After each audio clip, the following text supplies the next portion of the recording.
नाही नाही, मी त्या कवेकरला पाठवलेलं आहे. हो. तुम्ही त्यांना चेक दिला का?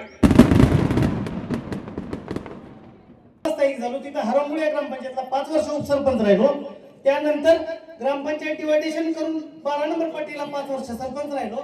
परंतु मला फक्त ह्या गावामध्ये विकास कोण करू शकतं, मला दादांविषयी फक्त 1 मिनिटाचा वेळ पाहिजे होता.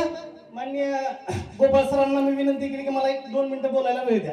किंवा विकास तर सगळेच करतात, परंतु दादांनी जो आता मी लातूरला राहतोय, मी कुठल्या पक्षाचं काम करतो याच्याशी देणं घेणं नाही, परंतु दादांनी माझं काय काम केलंय तुमच्या समोर 1 मिनिटासाठी मांडायचंय. तर ताईच्या परवानगीनं मी एक रेकॉर्डिंग ऐकवतोय.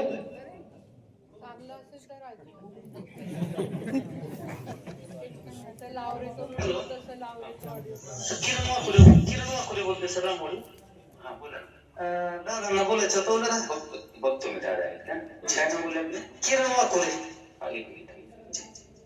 किरण हा देतो थांबा जरा. हॅलो दादा बोलू बी त्या त्यांना प्रिन्सिपल साहेब राजकीय हस्तक्षेप चालत नाही म्हणाले तिथं. नाही नाही, मी त्या कवेकरला पाठवलेलं आहे. हो. तुम्ही त्यांना चेक दिला का? चेक देतो की दादा, चेक दिलेला परत दिलाय ते मी देतो नाही. हे कुठे शाळा आहे? इथं PVR चौकामध्ये 5 नंबरला. बरं. शाळेच्या समोरच आहे, तर देतो चेक सगळं दिसते. त्यांचा अजून मला परत मेसेज नाही आलेला.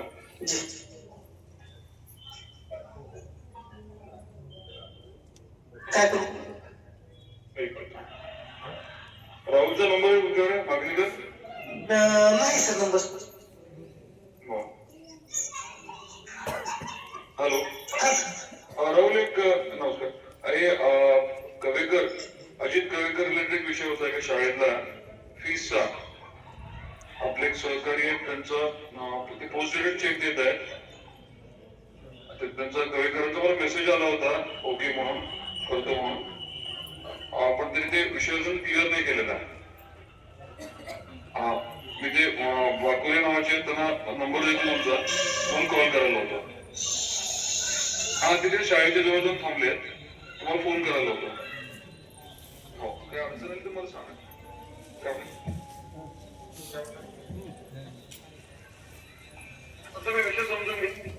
सांगायचं तात्पर्य एवढंच आहे, एक मुलीचा विषय होता आणि फीसच्या संदर्भात ती फीस भरू शकत नव्हती. तर इतकी वेळ फोनवर बोलणारा एक माझ्यासारखा सामान्य माणूस, त्यांना फोनवरती विनंती केल्या माननीय अजित पाटील कवेकर साहेबांना दादांनी विनंती करून त्या मुलीची TC 5 मिनिटात द्यायला लावली. राहुल मागणीकर यांना तिथं त्या शाळेमध्ये स्कूलमध्ये पाठवलं आणि ती TC मिळाली. आणि त्या मुलीच्या म्हणजे शिक्षणापासून ती बिचारी मुलगी वंचित राहणार होती.